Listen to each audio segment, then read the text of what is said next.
క్రీస్తునందు ప్రియ దేవుని బిడ్డలారా, మీ అందరికీ ప్రభు అయిన యేసు నామమున శుభములు. ప్రభు మనల్ని ఈ యొక్క 2026 2026 సంవత్సరంలో ఆయన మనల్ని ఈ యొక్క 3వ మాసంలోకి నడిపించి ఆయన బిడ్డలుగా మనందరం కూడా దేవుని యొక్క సన్నిధిలో ఆయన బిడ్డలుగా బ్రతకటానికి, జీవించడానికి దేవుడు చూపిస్తున్న కృపను మనము సద్వినియోగపరుచుకుంటూ ముందుకు సాగుదాము.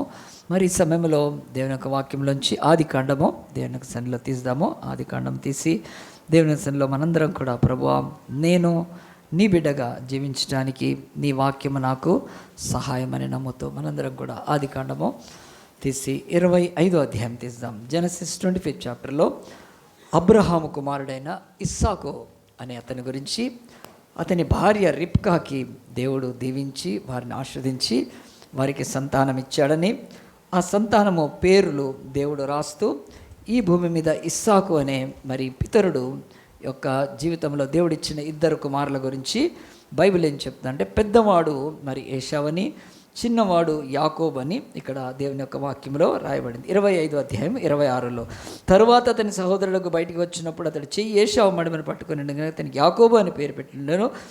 ఆమె వారిని కనినప్పుడు ఇస్సాకు 60 సంవత్సరాలు గలవాడు. అంతేకాదు ఆ చిన్నవాడు ఎదిగినప్పుడు ఏశావు వేటాడటం నేర్పరి అయి అరణ్యవాసిగా ఉండెను, యాకోబు సాధువై గుడారములలో నివసించుచుండెను అని చెప్పి బైబిల్లో ఒక తండ్రి ఇస్సాకు, అతని 2 కుమారులు ఏశావు యాకోబు గురించి రాస్తూ వీళ్ళు పితరులుగా ఉన్నారని, వారి జీవితంలో ఒక ఘటన దేవుడి రోజు మన ముందుంచి ఒకటి చెప్తున్నాడు. ఇస్సాకు ఆయన దేవుని యొక్క స్వరాన్ని విని దేవుడి యొక్క మార్గంలో నడిచి దేవుడు చెప్తున్న ఆ యొక్క ముగ్గురు, నేను ఎవరి దేవుడను అంటే ఆయన నేను అబ్రహాము దేవుడను, ఇస్సాకు, అలాంటి వారిలో ఇస్సాకు అనే ఇతని యొక్క జీవితంలో 2 కుమారులు ఉన్నారు.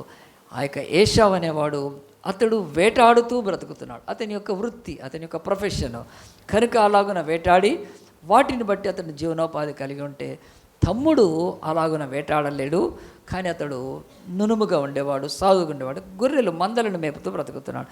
ఇలాంటి సమయంలో యాకోబుకు ఒక ఆలోచన వచ్చింది. ఎందుకంటే అతను తన తల్లి ద్వారా కానీ దేవుని యొక్క సన్నిధిలో అతను తెలుసుకొని, నాకు బ్లెస్సింగ్ రావాలంటే నేను జ్యేష్ఠుడినై ఉండాలి, నేను పెద్దవాడినై ఉండాలి, కానీ నేను పుట్టుకతో చిన్నవాడినై పుట్టాను కనుక నాకెప్పుడు ఆశీర్వాదం ఉండదు అని చెప్పి ఒక ఆలోచన, అది దేవుని యొక్క వాక్య ప్రకారం కాదు, కానీ అతడు అలాగున విని ఏం చేశాడంటే కనిపెడుతూ ఉన్నాడు. తనకు జ్యేష్ఠత్వం దొరికితే నేను దీవెన ఆశీర్వాదం పొందుతానని అతడు కనిపెట్టుకుంటూ ఉన్నాడు. ఒకానొక నోడు బైబిల్ చెప్తుంది, ఏశావు అనే అతని అన్న వేటాడటానికి వెళ్ళాడు. ఎంతో వేటాడి ఏమి దొరకకుండా వచ్చేసేసాడు, తిరిగి వచ్చేసాడు. వేటలో వచ్చి అతను అలసిపోయి ఆకలితో ఉన్నప్పుడు అదే టైంకు యాకోబు అతను ఆహారాన్ని సిద్ధపరచుకుంటున్నాడు, వండుతున్నాడు. మరి మనమైతే బైబిల్లో అక్కడ కనపడకపోయినా అతడు ట్రాప్ చేద్దామని, అంటే ఎప్పుడైనా ఏశావు ఏ పరిస్థితిలో ఉన్నాడో చూసి దాన్ని క్యాచ్ చేయడానికి, లేకపోతే దాన్ని మరి వాడుకోవటానికి బహుశా ఏశావు యొక్క ఆకలి తను గమనిస్తూ వచ్చాడు తమ్ముడు. ఏశావు యొక్క బలహీనతను గమనించి వచ్చాడు యాకోబు. ఏశావు యొక్క తిండిపోతుతనాన్ని కూడా చూశాడు. ఈరోజు మీ ఇంట్లో మీ అన్నదమ్ములకు మీ వాళ్ళ అలవాట్లు తెలియదా అండి? ఖచ్చితంగా తెలుస్తాయి. చిన్నప్పుడైతే ఎగతాళి కూడా చేసుకుంటారు కదా, బాగా కొట్టుకుంటూ ఉంటారు కనుక. సో మన ఇంటిలో వాళ్ళ యొక్క అలవాట్ల కంటే బయట వాళ్ళకి తెలుస్తా ఎక్కువ తెలియదండి. సో యాకోబు అన్న యొక్క బలహీనత ఎరిగిన వాడై ఉన్నాడు. సో అన్నలకు తమ్ముళ్ళ బలహీనత, తమ్ముడికి అన్నల బలహీనత తెలుస్తుంది ఈ లోకంలో. అట్లీస్ట్ ఫ్యామిలీలో తల్లిదండ్రులకు తెలియని కూడా అన్నదమ్ములకు తెలుస్తాయి కనుక అప్పటికి కూడా బ్లాక్మెయిల్ చేస్తారు, నువ్వు నీ అమ్మకి చెప్తాను ఇట్లా చేస్తున్నావు తప్పని.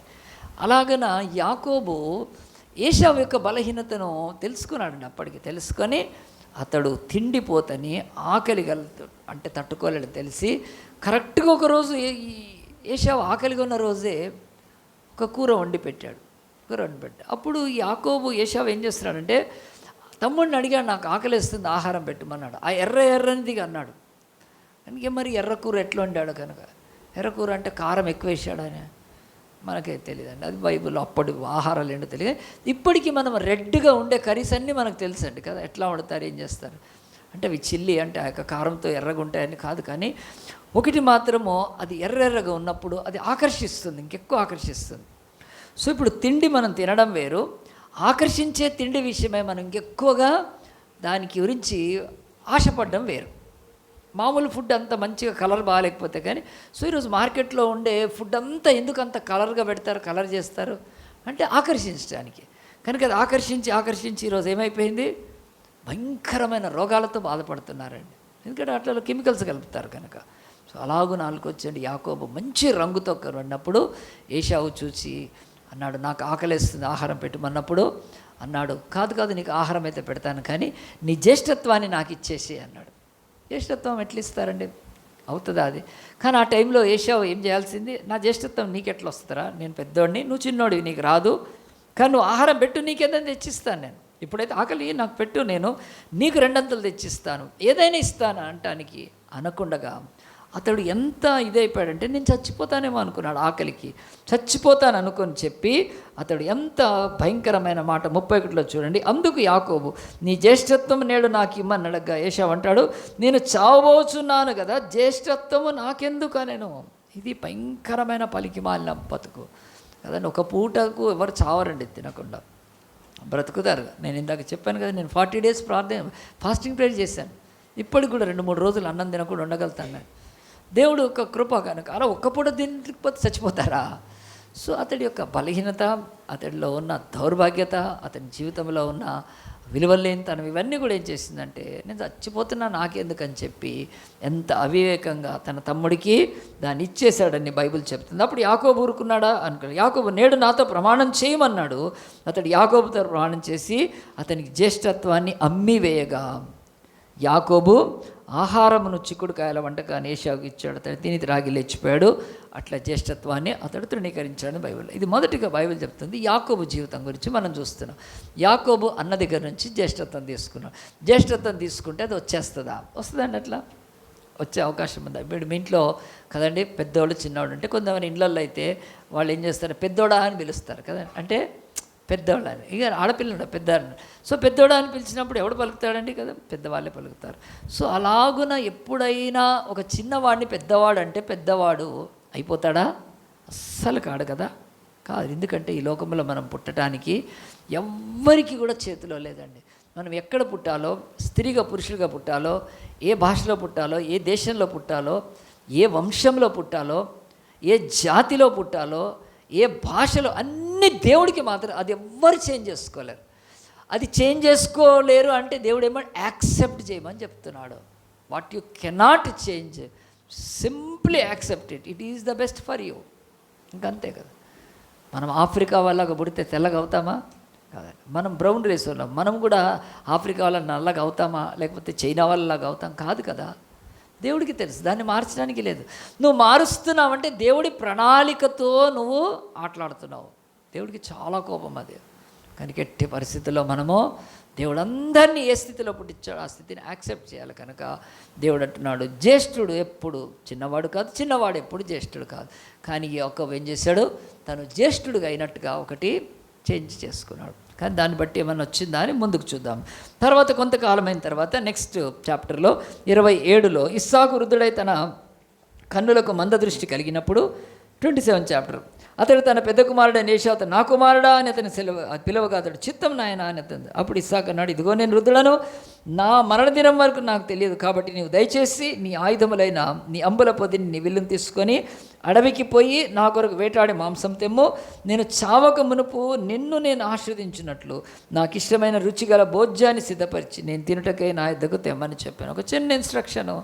ఎవరు అంటే ఈ ఏశావు యాకోబుల యొక్క నాన్న. ఆయన ఎవరు? ఆయన ఇస్సాకు. ఇస్సాకు ఇప్పుడు ఏమైపోయాడంటే అతని కళ్ళు కనిపించట్లేదు, వృద్ధుడైపోయాడు. వృద్ధుడైపోయిన తర్వాత అతడు చచ్చిపోతాడేమో, దగ్గర ముసలివాడైపోయాడు.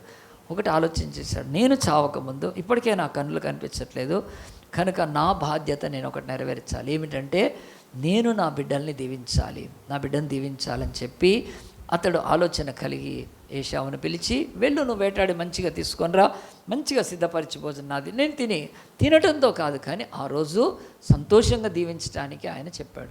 ఇక్కడ బైబిల్లో ఒక మాట రాయబడింది, ఇస్సాకు తన కుమారుని దీవించడానికి, ముఖ్యంగా బిడ్డను దీవించడానికి అతనికి అలాంటి అధికారము, అతనికి అలాంటి యొక్క మరి ఆ బ్లెస్సింగ్ ఇచ్చే అధికారం అతనికి ఉందా, హక్కు ఉందా అంటే ఖచ్చితంగా ఉందండి. గుర్తుపెట్టుకోండి, ఇస్సాకు తల్లిదండ్రుల దీవెన పిల్లల మీదకి వస్తుంది. ఇది మీరు మర్చిపోద్ది, ఇది బిబ్లికల్ టీచింగ్. నేను స్ట్రాంగ్ నమ్ముతాను కనుక నమ్మాల్సిందే. ఇంకా తల్లిదండ్రులు ఈ భూమి మీద మనల్ని దీవించగలుగుతారు. సో ఇస్సాకు ఎలాంటి వాడంటే, ఆయన తిండి తెమ్మంటే తింటే దాంతో కాదు. ఇస్సాకుకు ఒకటి తెలుసు, ఆ పరమ దేవుడు తన బిడ్డల్ని దీవించడానికి ప్రతి తండ్రికి తల్లికి ఆ యొక్క దీవెన ఆశీర్వాదం ఇచ్చే హక్కు ఇచ్చాడు. సో అది ఇప్పుడు ఇస్సాకు ఏం చేస్తున్నాడు, నేను వెళ్ళిపోతున్నాను కనుక నా తర్వాత నా బిడ్డలకు ఈ ఆశీర్వాదం ఇచ్చి వెళ్ళాలన్నారు. దీన్ని మనం వేరే రకంగా ఆలోచిస్తే ఈ లోకంలో రకరకాలుగా అనిపిస్తుంది, కానీ మీకు సింపుల్గా చెప్తాను. ఈరోజు చచ్చిపోయే ముందు ఏం చేస్తారంటే వీలునామా రాస్తారు. తెలుసా వీలునామా అంటే? విల్లు కనుక అంటే తల్లిదండ్రుల ఆస్తి ఎవరికి రావాలి, ఎంత రావాలి అని చెప్పి ఈరోజు ఆ వీలునామా రాయకపోతే, తర్వాత ఆ తల్లిదండ్రులు అది రాయకుండా చచ్చిపోతే ఈ ఇల్లు నాది అని కదా ఆ ఇల్లుని ఆక్రమించుకుంటారు. కనుక ఇది నాకు రావాలని చెప్పి పిల్లలు తన్నుకుంటారు. పిల్లలలో ఎన్నో విభేదాలు వచ్చేస్తాయి. కనుక ఈ భూమి మీద వీలునామా రాసేది ఎలాగైతే ఈరోజు ఉందో అది చెల్లుతుంది కూడా. కనుక పిల్లలు ఆ తల్లిదండ్రులు చచ్చిపోకముందే వాళ్ళు చక్కగా రాసేస్తారు, నా చిన్న కొడుకుకి ఇది, నా పెద్ద కొడుకు ఇది, నా కూతురికి ఇది, ఈమెకు బంగారమో, ఈమెకు పొలమో, ఈమెకు ఇల్లు అని రాసేస్తే దాన్ని ఎవరు మార్చలేరు కదా. మరి వీలునామా చేస్తారు కదా. కానీ వీలునామా చేసేటప్పుడు ఒకప్పుడు ముందు చేసేస్తే పిల్లలు దుర్మార్గులై అది తీసేసుకొని అమ్మ నాన్న నిలగొట్టిన వాళ్ళు కూడా ఉన్నారు భయంకరంగా.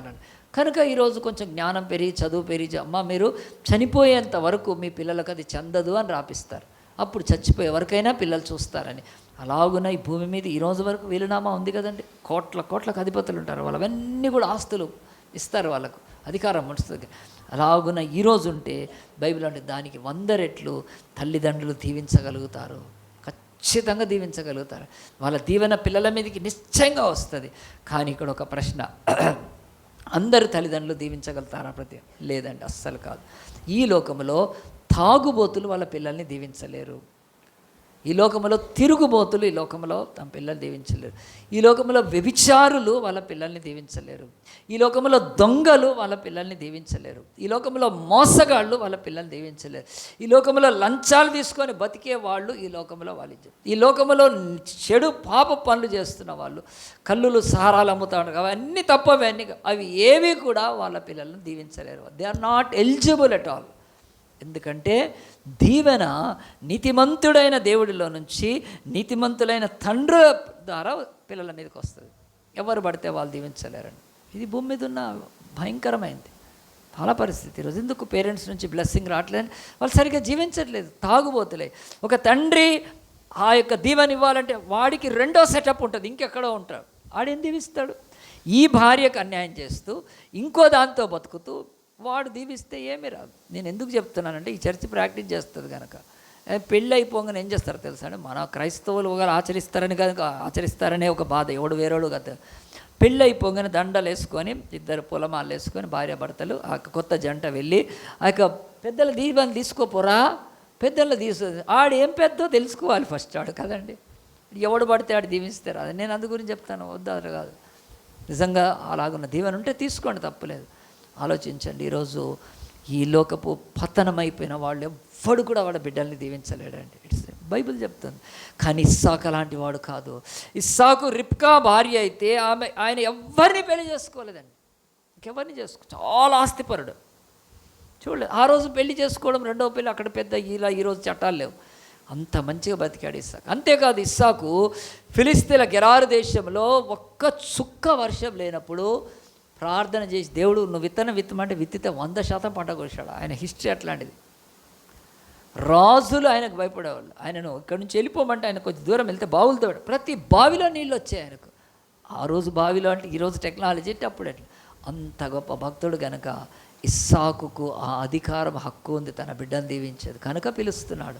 ఈరోజు ఆలోచించండి, మనం తర్వాత మన బిడ్డలు దీవించాలంటే మన బతుకులు సరిగ్గా ఉండాలి. లేకపోతే కనుక దీవెన వచ్చేది కేవలం తల్లిదండ్రుల ద్వారా, గుర్తుపెట్టి ఎవరి ద్వారా. రెండవది వస్తుంది, ఇంకొకరు దీవించగలుగుతారు మన వాళ్ళు, పాస్టర్స్. ఈరోజు అందు గురించి మనం పాస్టర్స్ అంటాం, కానీ రోమన్ క్యాథలిక్స్ అయితే డైరెక్ట్ ఫాదర్ అంటారు. ఎందుకంటే సేవకులు దీవిస్తే వస్తుంది, దేవుడిచ్చాడు. ఇది మళ్ళీ నేను చెప్తున్నా, సొంత కవిత్వం కాదు. మీరు లేవికాండం చదివితే, సంఖ్యాకాండం చదివితే దేవుడు యాజకుడికి ఇచ్చాడు. నువ్వు దేశంలో ప్రతి ప్రజలను దీవించాలి, నీ చేతులు ఎత్తి దీవించమని చెప్పాడు దేవుడు. నేను బ్లెస్ చేస్తాను. అందుగురించి ఈరోజు కూడా పాస్టర్లు బ్లెస్సింగ్ ఇస్తారు. కానీ ప్రతి పాస్టర్ ఫాదర్ వాడు బ్లెస్ చేస్తే వస్తాయా? జీపే, ఫోన్పే పెట్టుకొని కదండి, డబ్బులు అడుక్కుంటూ, నూనె అమ్ముకుంటూ, ఖర్చీపులు అమ్ముకుంటూ కదా, అడ్డమైన బోధలు చేస్తూ, బైబిల్లో ఒక లేని దాన్ని ఆచారం ఆచరిస్తూ ఒక పాస్టర్ అయ్యి ఉండి పెళ్లి కార్డుకు పసుపు పెట్టుకోమని చెప్పేవాడు. పెళ్లి కార్డు ముహూర్తాలు చూసి వాడు ఆ పాస్టర్ దీవిస్తే ఏమి రాదు. నేను ఓపెన్గా చెప్తాను, నా బతుకులో నా తల మీద చేయి పెట్టాను కూడా ఈ సేవకుని ఒప్పుకోలేదని. ఉన్నారు అలాంటి మహాభక్తులు. ఒక భక్త సింగారు అయితే ఆయన అక్కడ ఉంటే ఇక్కడ నుంచి మోకాళ్ళు వేసేవాళ్ళు, ఆయన దగ్గరికి మోకాళ్ళ మీద వెళ్ళి ప్రేయర్ చేయించుకునేవాళ్ళు. ఉన్నారు అట్లాంటి వాళ్ళు, ఇప్పటికీ ఉంటారు. సో ఏ సేవకుడు పడితే వాడు దీవిస్తే రాదు. ఎందుకంటే వాడు సేవకుడే అబద్ధాలు, సేవకుడే మోసము, సేవకుడే ఇది కదా. ఇప్పుడు చూడండి, ఇక్కడ ఉప్పల్లో ఒక పాస్టర్ని లోపడేసేసారు, వస్తుంది కదా, యూట్యూబ్లో కూడా వస్తుంది కదా, చూడండి. చర్చిలో ఉండే ఒక ఆమె గవర్నమెంట్ ఎంప్లాయ్, ప్రైవేట్ ఎంప్లాయీని, ఆమెను మరి వంచాడని గబ్బు లేపుతున్నారు పాస్టర్ భాగవతాలు. సో అతను వదిలిపెట్టండి. కానీ ఏ పాస్టర్ కూడా చేయెత్తితే దీవిస్తే ఏం రాదు. ఒట్టిగా పాస్టర్ లేదు, బెనడిక్షన్ ఇస్తారు కానీ వచ్చేది లేదు, పోయేది ఏం లేదు.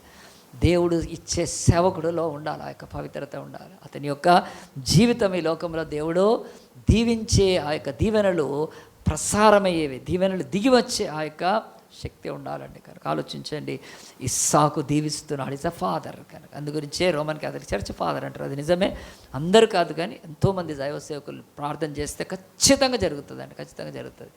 కనుక ఎన్నో కుటుంబాలు కూడా మారుతాయి అట్లా. కనుక ఆ బ్లెస్సింగ్ దేవుడు ఇస్తాడు. ఈ బైబిల్ చెప్తుంది ఇస్సాకు దీవెన కొరకు సిద్ధపడ్డాడు. కానీ ఆ దీవెన ఏశావుకు పోకూడదని వాళ్ళ ఇంట్లోనే ఇస్సాకు భార్యనే రెబ్కా ఆమె ఏం చేసిందంటే వినింది.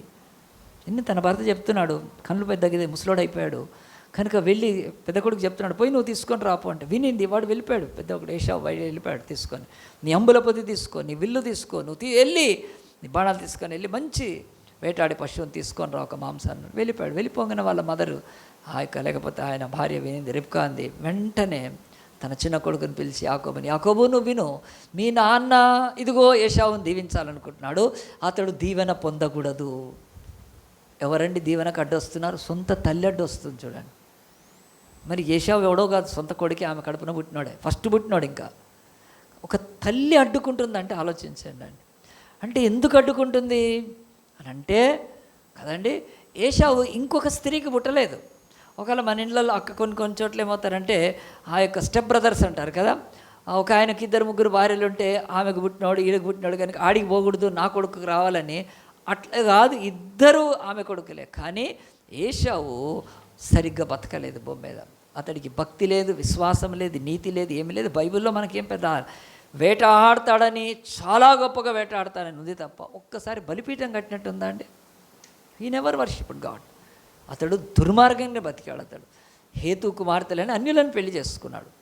ఏనాడు ఈ యొక్క ఇస్సాకు రిబ్కాలు నమ్ముతున్న దేవుడిని వాడేం నమ్మలేదు. కానీ సో తల్లి అనుకుంది వీడికి బ్లెస్సింగ్ రాకూడదని పట్టుకుంది. గుర్తుపెట్టుకోండి, మన తల్లిదండ్రులే మన ఆశీర్వాదాలకు అడ్డొస్తే ఎట్లుంటుంది. అలాంటి స్థితిలో పడిపోయాడు. తల్లి చెప్పింది అస్సలు కావటానికి వీల్లేదని చెప్పి యాకోబుని చిన్న కొడుకుని పిలిచి, నా కుమారుడరా, మీ అన్న దీవెన పొందకముందే నువ్వు వెళ్ళి మందలో నుంచి 2 మేకపిల్లని తీసుకొనిరా, త్వరగా కట్ చేసేసి నేను రుచిగా చేస్తాను, నువ్వు వెళ్ళి మీ నాన్న దగ్గర పోయి బ్లెస్సింగ్ పొందమంటే. అప్పుడు యాకోబు ఏమన్నాడు తెలుసా, అమ్మ ఇది వీలు పడదు, నాన్నను నేను కూడా అన్న కూడా తెలీదా నాన్నకు, ఖచ్చితంగా ఒకవేళ నేను పట్టుబడితే నేను వంచకుండా అయిపోతాను, నేను ఈ పని చేయను అని చెప్పాడండి. అప్పుడు వాళ్ళ అమ్మ అది ఏం కాదులే, నేను చూసుకుంటా, అలాంటిది ఏదైనా ఉంటే నా మీదకి రా అని చెప్పి అతను అన్నప్పుడు చూడండి, ఒక 20వ అధ్యాయంలో ఏం చేశాడో చూడండి. ఆ యొక్క 14వ వచనం, అతడు వెళ్ళి వాటిని తన తల్లి వద్దకు తీసుకొని వచ్చాను. 14th verse, అతని తల్లి అతని తండ్రికి ఇష్టమైన రుచిగల భోజ్యాలను సిద్ధపరిచాను. ఇక్కడ ఏం చేశాడండి, వాళ్ళ అమ్మ చెప్పినట్టు విన్నాడు, వినిపోయి 2 మేకలను తీసుకొచ్చాడు.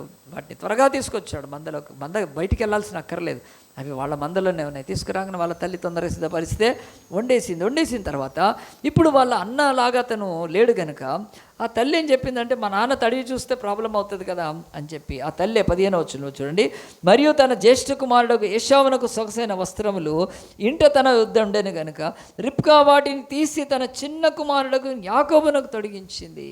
ఆ తర్వాత వాళ్ళు ఆ చంపిన మేకపిల్లల చర్మములతోటే అతని చేతుల్ని దాని యొక్క మెడ మీద నునుపుగా ఉన్న భాగాన్ని కప్పి భోజ్యాన్ని సిద్ధపరిచి ఇచ్చి పంపించిందండి. ఇప్పుడు ఏశావు యాకోబు ఏం చేస్తున్నాడండి? తన తల్లి మాట విని వాళ్ళ అమ్మ ఇచ్చిన డ్రెస్సు, యాకోబు యొక్క అన్న యొక్క డ్రెస్సు, అతను ఆ డ్రెస్ వేసుకొని పోయి ఉంటే కదండి, అది ఇంట్లో ఉంది మంచిదేమో కనుక మంచి డ్రెస్ పెడితే ఆ డ్రెస్ త్వరగా తల్లి తీసేసి చిన్న కొడుకు వేసేసిన తర్వాత ఇప్పుడు మందుకు పడిపేస్తుంది. నువ్వు తీసుకొని వెళ్ళి. సో ఇప్పుడు యాకోబు ఏం చేస్తున్నాడు? నటించాలి. యాకోబు ఏం చేయాలి? వేషం వేయాలి. యాకోబు ఏం చేయాలి కనుక? దరిద్రంగా ఈ సినిమాలు ఎందుకు చూడొద్దని దేవుని అదంతా వేషాలు కనుక. వేషాలు, సినిమాలంటే అన్ని వేషాలు వేస్తారు. ఆ వేషాలను చూసి కదా మనం ఏదో సంతోషిస్తున్నామంటే అది మనం ఏదో తెలియనప్పుడు కానీ అది డాక్యుమెంటరీ చూడండి. ఏమన్నా వరల్డ్ వార్ ఎట్లా జరిగిందో డాక్యుమెంట్ దొరుకుతాయి, సైన్స్ డాక్యుమెంట్, అవి చూడరు. ఈ వేషాలు వేస్తే చాలా బాగుంటుందండి కదా. ఎందుకంటే మనిషికి వేషాలే ఎక్కువ ఇష్టం కనుక దేవుడు కఠినంగా మాట్లాడిన బైబిల్లో, వేషధారులారా, యూ హిపోక్రెట్స్ అంటే యాక్టర్లు కనుక. ఇప్పుడు యాకోబు ఏం చేయాలి? యాక్టింగ్ చేయాలి. యాక్టింగ్తో ఆశీర్వాదాలు వస్తాయండి? ఆలోచించండి. ఈరోజు కదా ఆ యొక్క సినిమాల్లో పెళ్లి కూతురు కదండి, ఆమెను కూర్చోబెడతారు, పెళ్లి కొన్ను పెడతారు, ఆమె పెద్ద సిగ్గుపడిపోతుంటుంది కదా. అది పెళ్ళి, నిజం పెళ్ళా? కట్ అనగానే లేచి వెళ్ళిపోతుంది. సో వివాహం కానీ అది ఏది చూపించినా అది నటన, అది కనుక వాళ్ళు కనుక అదొక కళగా డెవలప్ చేసుకొని ఆ కళతోటే కారు చీకట్లోకి వెళ్ళిపోయింది లోకం. ఎక్కువైపోయింది కళ, సినిమా కళలు కనుక. దరిద్రం కనుక యాకోబు ఇప్పుడు నటించాల్సి వస్తుంది. మరి కనుక ఏం చేశాడు? వాళ్ళ అమ్మ డ్రెస్ వేస్తే వెళ్ళి వాళ్ళ నాన్న దగ్గరికి వెళ్ళాడు. నాన్న దగ్గరికి వెళ్ళంగానే నాన్నని పిలిస్తే వాళ్ళ నాన్న అడిగాడు, నా కుమారుడు అంటే నువ్వు ఎవరివి అంటే, నేను నీ కుమారుణ్ణే అని చెప్పాడండి. నీ కుమారుడు జ్యేష్ఠ కుమారుడు అని చెప్పిన తర్వాత అయితే వాళ్ళ నాన్నకు డౌట్ వచ్చింది. చూడండి 22 వచ్చి, యాకోబు తన తండ్రి అని ఇస్సాకు దగ్గరికి వచ్చినప్పుడు అతను తను తడివి చూచి, స్వరము యాకోబు స్వరమే కానీ చేతులు ఏశావు చేతులే. కొంచెము అంటారు కదా, వాయిస్ తేడా వస్తుంది అంటారు. అప్పుడప్పుడు మనకు కూడా వాయిస్ తేడా తెలుస్తుంది కదండి, ఫోన్లోనే తెలుస్తుంది ఏంటి కొంచెం ఇదిగా మాట్లాడుతున్నామని. సో మనం వాయిస్ మార్చినా, ఎవరైనా గట్టిగా అరిచినా, గట్టిగా మాట్లాడినా మనం గుర్తుపట్టి అంటాం.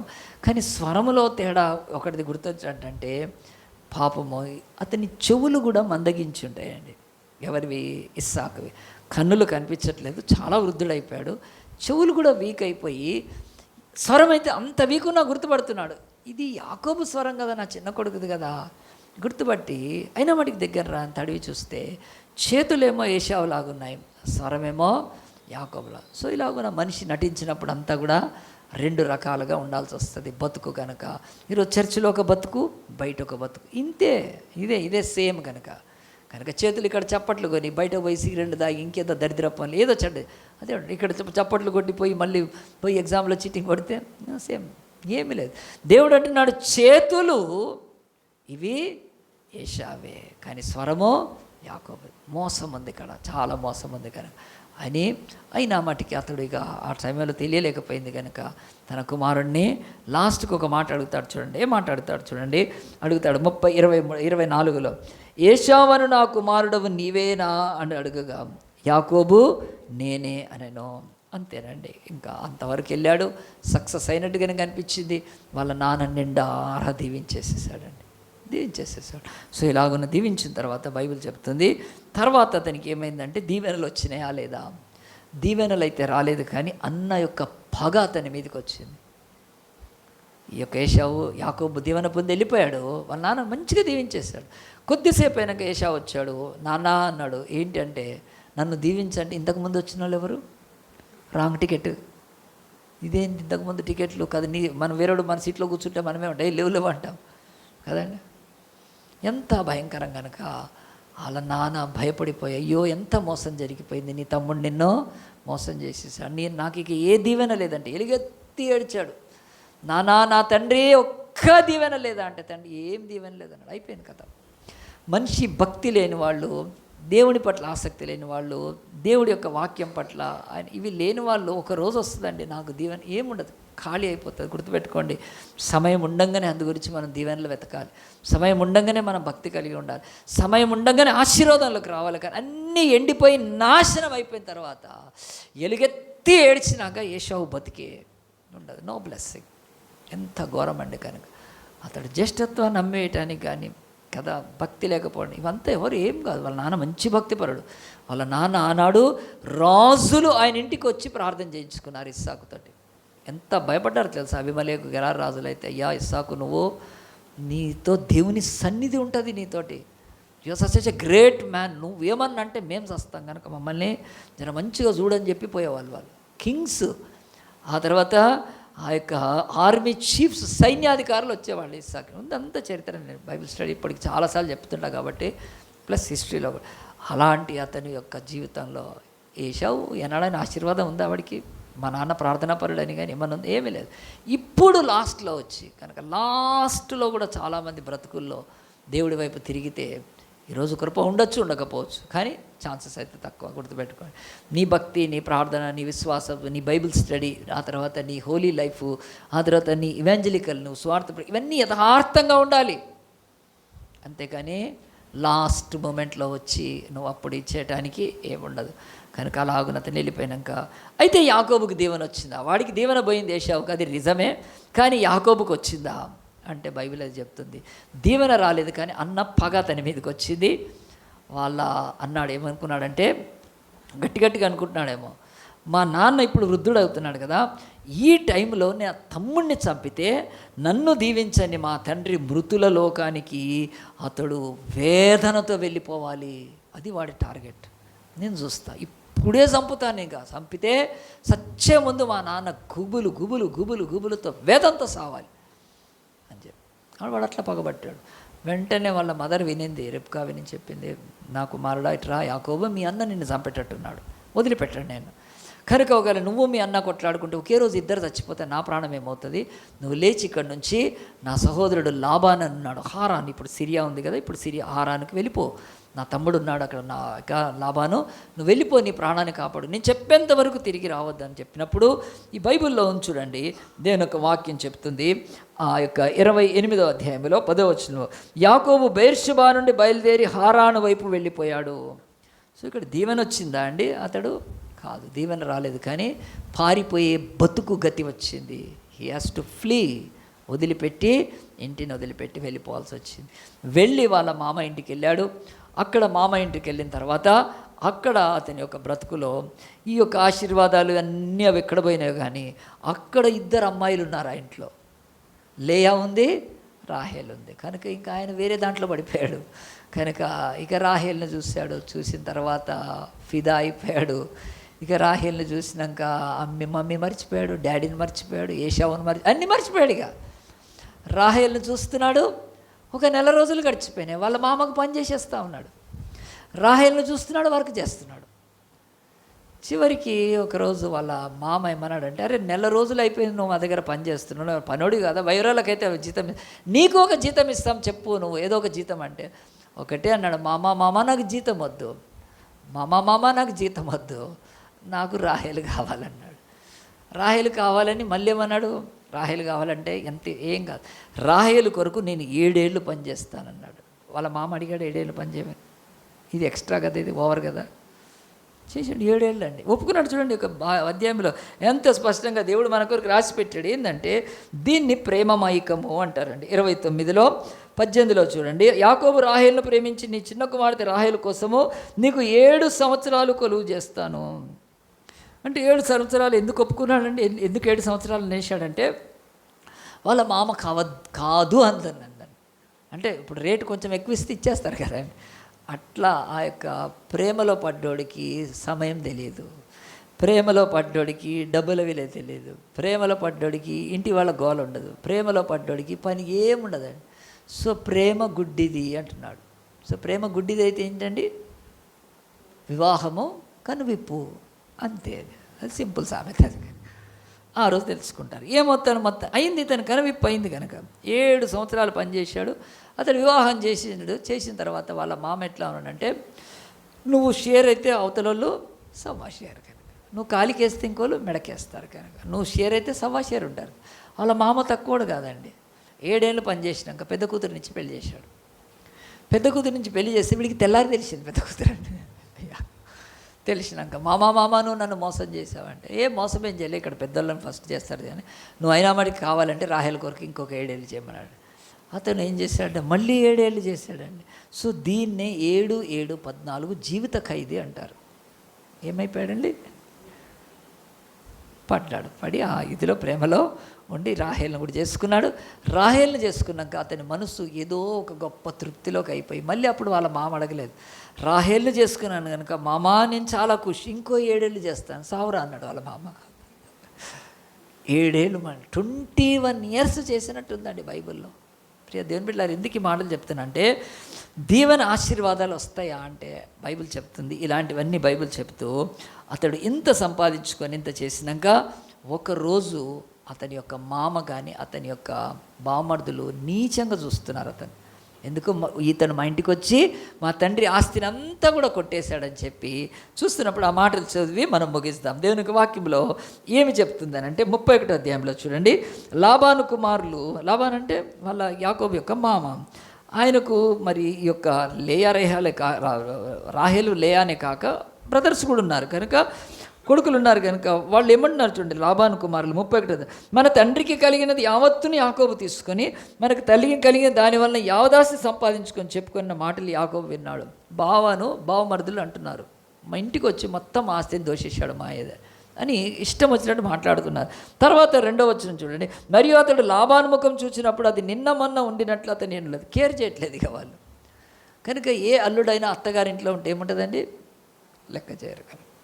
కానీ ఇల్లరికం మంచిగా ఉందని పోతే అది నేనేం చేయలేను, ఇజ్జత్ ఉండదు. కనుక ఎప్పుడైనా సరే పురుషుడికి దేవుడు ఇచ్చాడు, అది బాధ్యత నేను చెప్తున్నది కాదు కదా. అత్తగారింట్లో ఉండటానికి దేవుడు చెప్పలేదు కనుక మరి దేవుడే పెట్టిన ఆ నిర్ణయాన్ని బట్టి బైబిల్ అది చెప్తుంది.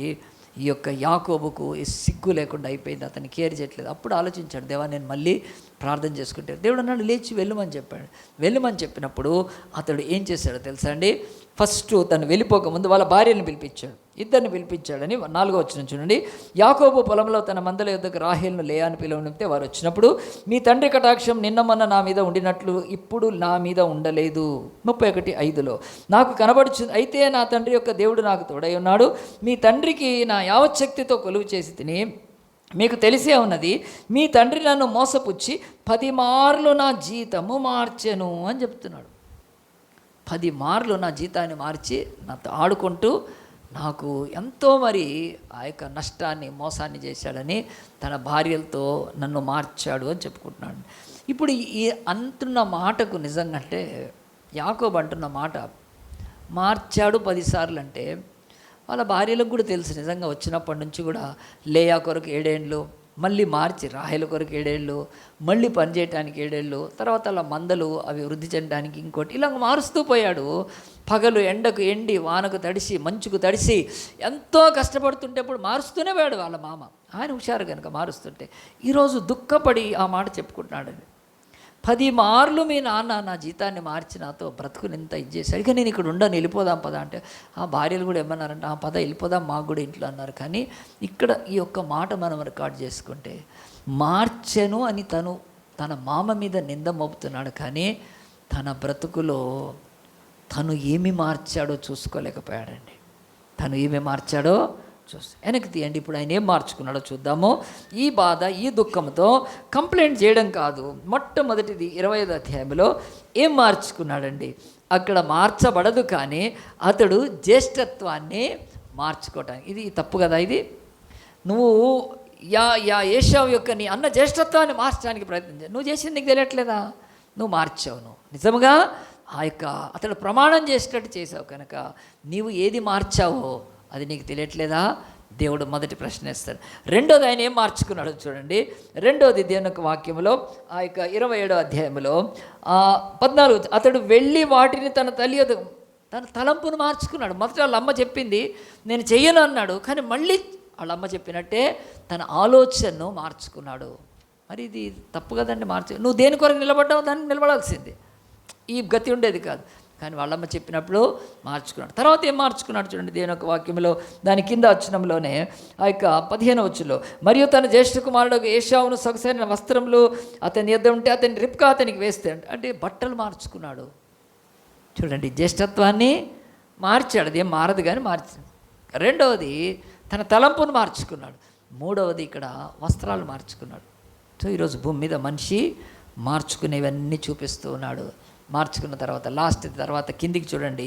ఇక్కడ చూస్తే అతడు ఏం మార్చుకున్నాడంటే 24 వచ్చిన ఏశావన్ నా కుమారుడు నీవేనాడుగా యాకోబు నేనే పేరు మార్చుకున్నాడు. దొంగ పేరు. నువ్వు ఏశావు కాదు, యాకోబువి. ఎందుకు ఆ దొంగ పేరు పెట్టుకోవడం? ఈరోజు ఎంతోమంది దొంగ పేర్లు పెట్టి దొంగ వీటితోటి ఐడెంటిటీస్ తోటి ఈ లోకంలో ఎన్నో వాటిలో చలామణి అవుతూ ఉంటారు. ఎంత మోసాలు చేస్తారు పేర్లు మార్చుకొని.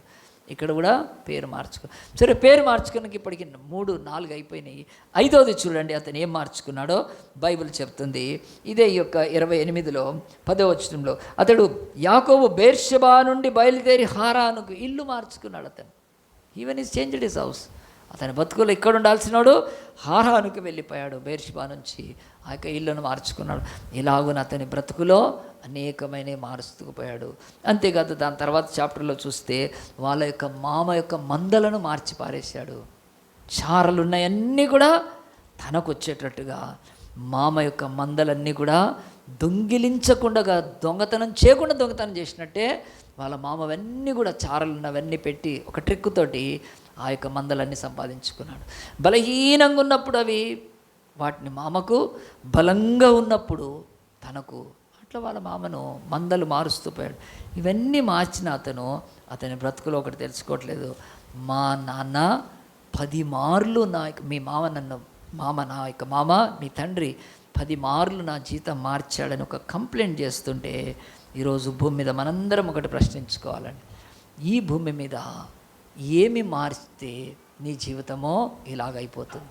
నీ జీవితంలో ఇవన్నీ మార్చుకొని ఇప్పుడు వేరే వాళ్ళు మారుస్తానంటున్నావు కదా, కానీ తన బ్రతుకులో ఇవన్నీ మార్చినాక మళ్ళీ ఇంకొకసారి ఏం చేశాడు తెలుసండి? అతను మళ్ళీ ప్లేస్ మారుస్తున్నాడు. వాళ్ళ లాబాను యొక్క ఇంటి నుంచి వాళ్ళ తండ్రి ఇంటికి వెళ్ళిపోవాలని ఇప్పుడు అతను మళ్ళీ ప్రయాణాన్ని చేస్తున్నాడు. అంటే ప్లేస్ను, భార్యని, పిల్లల్ని తీసుకొని, మందలన్నింటినీ తీసుకొని మళ్ళీ నేను వేరే ప్లేస్కి వెళ్తాను అనుకొని మరి వెళ్తున్నప్పుడు బైబిల్ ఇక్కడ స్పష్టంగా చెప్తుందండి. ఏం చెప్తుంది తెలుసా అండి? ఆయన ఈ యొక్క 32వ అధ్యాయం 1వ వచనం చూడండి. అక్కడ మంచి ప్లేస్ పేరు కూడా రాయబడి ఉంటుంది. యాకోబు తన త్రొవ్వను వెళ్ళుచుండగా మహనయము అనే ఒక స్థలం గుండా వెళ్తున్నాడు. అక్కడికి వచ్చేసిన తర్వాత ఇప్పుడు లాస్ట్కి ఏం మార్చుకోవాలనుకున్నాడు? అత్త ఇంటిని మార్చుకొని తండ్రి ఇంటికి వెళ్ళిపోవాలనుకుంటున్నాడు. తండ్రి ఇంటికి వెళ్తుంటే దారిలో మహనయం అని ఉన్నప్పుడు అక్కడ దేవుని దూతల సేనలు కనిపించినాయి. ఇంకొంచెం ముందుకు వెళ్ళాక ఆ దారి గుండా తన యొక్క ఏదోము వైపు వెళ్తున్నాడు. అక్కడ ఏశావు ఉంటాడు. తన అన్న ఏశావుకి కబురు పంపించాడు, నీ తమ్ముడు వస్తున్నాడని చెప్పినప్పుడు అతను లేచి 400 మందిని తీసుకొస్తున్నప్పుడు బైబిల్ స్పష్టంగా ఇక్కడ చెప్తుంది చూడండి. ఎంత మంచి 32వ అధ్యాయంలో దేవుని యొక్క వాక్యములో 7 నిన్ను ఎదుర్కొనవచ్చునని చెప్పగా యాకోబు మిక్కిలి భయపడి తొందరపడి ఏశావు ఒక గుంపు వచ్చి పడితే నేను తప్పించుకొని పోతానని చెప్పి 2 గుంపులు చేసి నానా తిప్పలు పడి భయపడిపోయి చివరికి వాళ్ళ అన్నకు పెద్ద కానుకను కూడా పంపించాలనుకున్న. ఈ చాప్టర్ మీరు చాలాసార్లు విన్నారు. షార్ట్గా ఒకటే చెప్తాను. తను మార్చుకుంటూ పోతున్నాడు. నెమ్మది కొరకు, దీవెన కొరకు, ఆస్తి కొరకు చేస్తూ మార్చుకుంటూ పోతుంటే అతడికి ఈరోజు ఒకటి ఉంది, ఈ దారి మార్చుకోలేదు. ఇది ఇట్లనే వెళ్ళాలి, అక్కడే చచ్చిపోతాడు వాళ్ళ అన్న. ఎందుకంటే 20 ఏళ్ల క్రితం వాళ్ళ అన్నను మోసం చేసి వచ్చాడు. ఆయన 1 కాదు 2 కాదు 400 మంది కత్తులు పట్టుకొని వస్తున్నారు, చంపేస్తారనుకున్నప్పుడు అతనికి అర్థమైపోయింది, నాకు దీవెన వచ్చిందా, నాకు ఆశీర్వాదం వచ్చిందా, నెమ్మది లేదు, భయమేస్తుంది, నాతో పాటు పాపం ఎరగని నా భార్య బిడ్డలందరినీ చంపేస్తారని ఒక దిగులు, భయం, ఆందోళనతో అతను ముందుకు వెళ్తున్నప్పుడు ఇక ముందుకు వెళ్ళలేక ఇక చచ్చిపోతాడు, ఇక మరణం కనుక. అప్పుడు తన భార్యల్ని, పిల్లల్ని తీసుకొని అక్కడ ఒక ప్లేస్ ఉందండి, యబ్బోకు అని ఒక రేవు ఉంది, దాన్ని దాటాడు, ఒంటరిగా మిగిలిపోయాడు. చూడండి 22వ వచనం. ఆ రాత్రి అతడు లేచి తన 2 భార్యల్ని, తన 2 దాసీల్ని, 11 మంది పిల్లల్ని తీసుకొని యబ్బోకు రేవు దాటిపోయారు. యాకోబు వాడిని తీసుకొని ఏరు దాటించి తన కలియంతో 10 వేసి యాకోబు ఒక్కడు మిగిలిపోయాను. బైబిల్ చెప్తుంది యాకోబు బ్రతుకుల్లో బ్లెస్సింగ్ ఎక్కడుంది, ఆశీర్వాదం. ఒక్కడు మిగిలిపోవడం అంటే ఒంటరి వాడైపోయాడు కనుక తన అన్న దగ్గర నుంచి తీసుకున్న జ్యేష్ఠత్వము, తను వేసుకున్న బట్టలు, తను చేసిన యోచన, తను ఆడిన అబద్ధము, తను మార్చుకున్న ఇల్లు, తన మామను దగ్గర చేసిన ఊడిగము, వచ్చిన సంపద, ఇవంతా కూడా వదిలి ఒంటరి వాడైపోయాడండి. ఆ రోజు ఏడుస్తున్నాడండి. ఇక ప్రభువా నా బ్రతుకులో ఏమీ లేదు, నన్ను దీవించు అని చెప్పి దేవుడిని ఆ రాత్రి అంతా పెనుగులాడుతున్నాడు దేవుడితోటి. నేను వదిలిపెట్టాను నన్ను అని దేవుడి వైపు తిరిగి ప్రార్థన చేస్తూ ఉంటే తెల్లవారు వరకు ఒక దూత అని బైబిల్లో ఉంది, is not but Angel, but ఆయన క్రీస్తే కనుక అతనితో పెనుగులాడుతున్నప్పుడు ఏమైపోయిందండి చూడండి. దేవుని యొక్క వాక్యము బహు స్పష్టంగా చెప్తుంది. 26 ఆయన తెల్లవార్చున్నది కనుక నన్ను పోనిమ్మంటే అతడు వదిలిపెట్టట్లేదు కనుక అతడు నీవు నన్ను ఆశీర్వదిస్తేనే కానీ నిన్ను పోనీయను నేను అన్నప్పుడు ఆయన నీ పేరేమని అడగగా అతడు యాకోబు అని చెప్పాను. గట్టిగా చప్పట్లు కొడదామా అండి. బైబిల్ చెప్తుంది దేవుడికి కన్నులున్నాయి. మనకు కన్నులు ఇచ్చిన, దృష్టినిచ్చిన దేవుడికి ఆయనకు కన్నులున్నాయి. మన కన్నులు ఏవి చూడలేవో దేవుడు అన్నీ చూడగలుగుతాడు. మన కన్నులు వేటినైతే వీక్షించలేవో ఆయన చూడ. అలాంటి మహా గొప్ప దేవుడైన ఆ దేవుడు ఎదుట ఇప్పుడు వచ్చి నన్ను దీవించమని అడుగుతుంటుంటే దేవుడు అడుగుతున్నాడు, నువ్వు ఇన్ని మార్చుకున్నావు కదా, మరి నీ యొక్క శాపాన్ని ఆశీర్వాదంగా మార్చుకో. ఇన్ని మార్చుకున్నావు నువ్వు. ఇల్లును మార్చావు, పేరును మార్చావు, బట్టలు మార్చావు కదా, 2 భార్యలు కూడా మార్చాడు. మంచిగా లేయాలోంచి రాహేల్కి షిఫ్ట్ అయిపోయాడు. కానీ ఇవన్నీ మార్చావు. మీ మామ మందలు మార్చావు, అన్నీ మార్చావు నువ్వు. నీ ఆలోచన ఎన్ని మార్చినా నీ బతుకులో మరి ఆ యొక్క శాపంలోంచి లేకపోతే దీవెన లేదు. నువ్వు దీవెనలోకి మారు. నువ్వు ఎవ్వడి వల్ల కాదండి. ఆ యొక్క శాపంలో నుంచి ఆశీర్వాదంలోకి రా, నువ్వు మార్చుకో. మరి దేవుడు అంటున్నాడు, లేదు దేవా, నన్ను నేను దీవించుకోలేను, నన్ను నేను ఎన్ని మార్చుకున్నా నా బ్రతుకు మారలేదని ఏడ్చాడండి ఆ రోజు. ఎట్లా ఏడ్చాడంటే, హోషేయ గ్రంథం తీయండి, బైబిల్లో ఉంది, అది మచ్చుకు. కానీ ఆ రాత్రి దేవుని సన్నిధిలో, దేవుడి యొక్క సన్నిధిలో ఏడుస్తున్నాడు. అతను పెనుగులాడుతున్నాడంటే అది ఫైటింగ్ కాదండి. 750 అండి పేజు హోషేయ గ్రంథంలో ఉంటుంది చూడండి. దేవుని యొక్క వాక్యం బహు స్పష్టంగా చెప్తుంది. భూమి మీద ఇదిగో ఈ యొక్క యాకోబు అనే అతను దేవుడితో పెనుగులాడడం అంటే ప్రార్థన చేయడం మొదలుపెట్టినప్పుడు హోషేయ గ్రంథం 12వ అధ్యాయము 3వ వచనంలో, తల్లి గర్భమందు యాకోబు తన సహోదరిని మడిమెను పట్టుకొనెను, మగసిరి కలవాడై అతడు దేవునితో పోరాడెను. దేవునితో మగసిరి కల అంటే కత్తితోనో, ఈటితోనో, ఖడ్గముతోటో, బల్లెముతోటో కాదండి అతడు, లేకపోతే మల్ల యుద్ధం కాదు. అతడు దూతతో పోరాడి జయమొందెను అన్నాడు. ఆ దూత యేసుక్రీస్తే. అతడు కన్నీరు విడిచి అతన్ని బతిమాలాడు. ఇది రాత్రి అంతా ఏడుస్తున్నాడండి. ఒంటరిగా అయిపోయాడు. అందరు చచ్చిపోతారు, అందరిని చంపేస్తారు, మరణ భయముతో వాళ్ళు అన్నొచ్చి చంపేస్తాడని ఆ భయంతో చేసిన పాపం అతన్ని పట్టుకుంటుంటే ఏడ్చిన తర్వాత తెల్లవారుతుంది, ఏడుస్తున్నాడు. కానీ నన్ను దీవిస్తే తప్ప అన్నప్పుడు 32వ అధ్యాయంలో దేవుని యొక్క వాక్యము, ఈ మాటలు చూచి ముగిద్దాము. దేవుని యొక్క వాక్యం ఎంత స్పష్టంగా చెప్తుందంటే, యాకోబు ఆ యొక్క రాత్రి తెల్లవారు వరకు పోరాడుతున్నప్పుడు ప్రభు ఒక మాట అడిగాడండి. ఏమని అడిగాడు చూడండి. ఆయన నీ పేరేమని అడుగుతున్నాడు. పరలోకపు దేవుడికి మన పేర్లు తెలీదా? మన వెంట్రుకలు లెక్క పెట్టగలిగిన వాడు కదా. 2 కాసులకు 5 పిచ్చుకలు, ఒక పిచ్చుక కూడా మరవబడదు.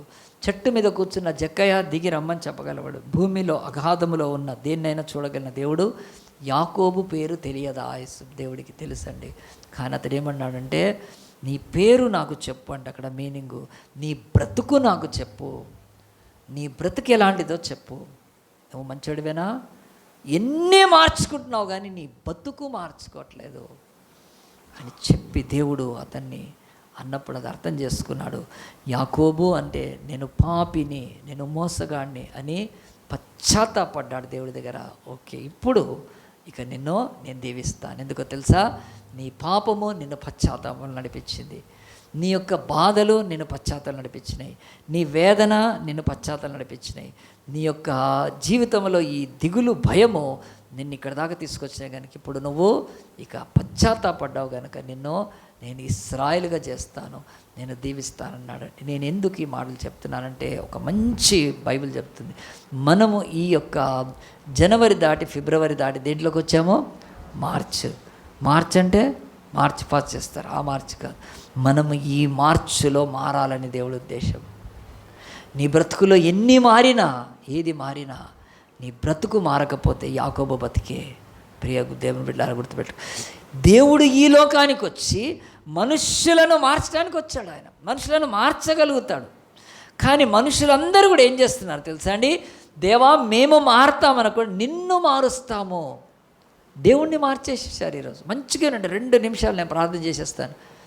మనిషి, దేవుడు మనిషిని మార్చగలుగుతాడు ఆయన. కానీ మనుషులు ఏమైపోయారు తెలుసా అండి? దేవుడా మమ్మల్ని మార్చేది ఏం లేదు కదా.